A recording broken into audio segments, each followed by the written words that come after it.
from the start, but I think now that I rewatched it and I analyzed it, she didn't know, okay, what happened to the father, to her husband.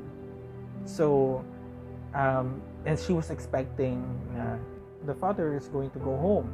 Then, suddenly London broke the news to her, and that's why, she called Kai again and cried. Okay. Now, the stages of grief and loss, okay, has 5 stages. So, the first one is denial.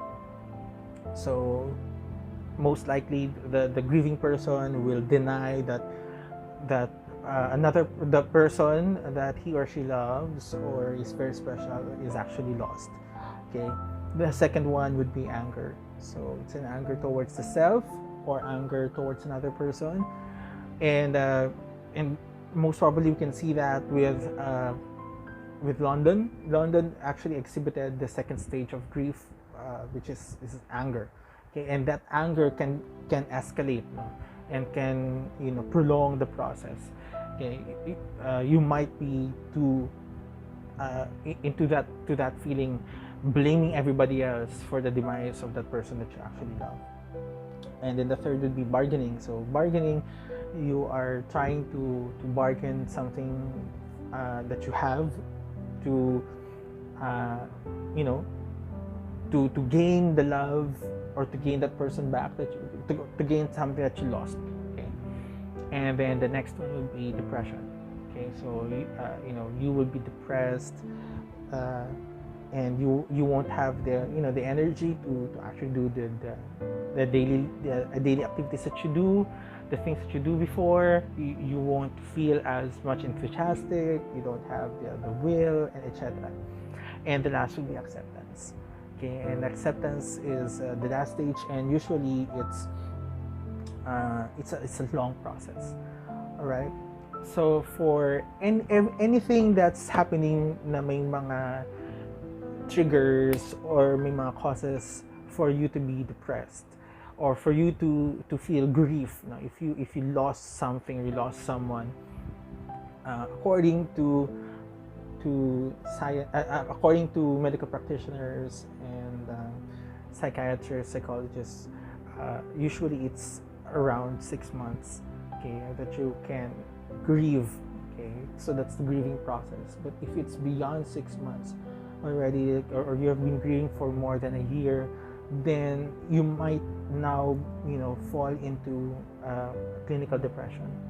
Okay, so you might want to get help to process those emotions, because it's not gonna make you healthier.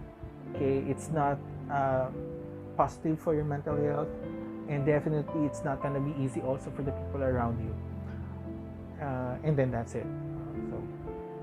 So this episode is very, very difficult to process. Okay, because again, what he felt, Kai, what he felt there was, it's not just the grief of losing the father, but it's also the guilt that is embedded to him by family members, especially what we heard from London. Okay, so it's a double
don't need to you know what they call this, the toxic positivity attitude.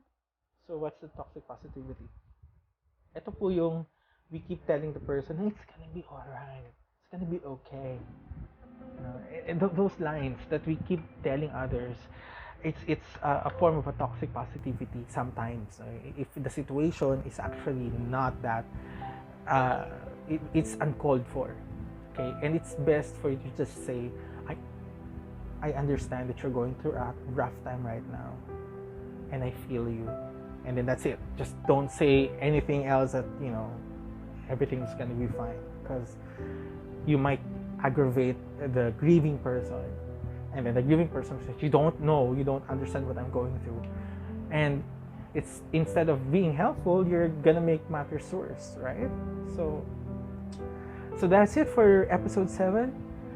And what was the elephant in the room? The elephant in the room, just to answer that, is what's the main reason why Cai has been ostracized from his family? Why in the first few episodes, you've seen that he is like detached from his family because of that, because of this episode, because of what just happened. The father went out to look for Cai. The father went out and risked his health just to look for him because he ran away, because he was unable to accept who he really was. Okay, or there may be something that happened. Okay, and the father was just too, caring, and he's very concerned. And because of that, he contracted the virus. Okay, that was the elephant in the room. It was because of Cai's insensitivity, immaturity during the time. But he was very remorseful, okay, and then he actually said sorry. However, sabi pa nga nila, the damage has been done. And unfortunately, it took the life of the father. So, I don't know what's gonna happen in the next episode. Some of you has been speculating that Gav might have COVID as well. He might, contracted the virus. This is a game changer for episode 8 and then in episode 9 until the end. Okay, because if he is going to have COVID as well, that's going to, be totally devastating for Cai, because 2 of the person that he cares the most actually had COVID.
Else regarding social issues, okay, through the lens of BL series. Until then, I'm going to see you, and please don't forget to subscribe to my channel. Bye. Yeah.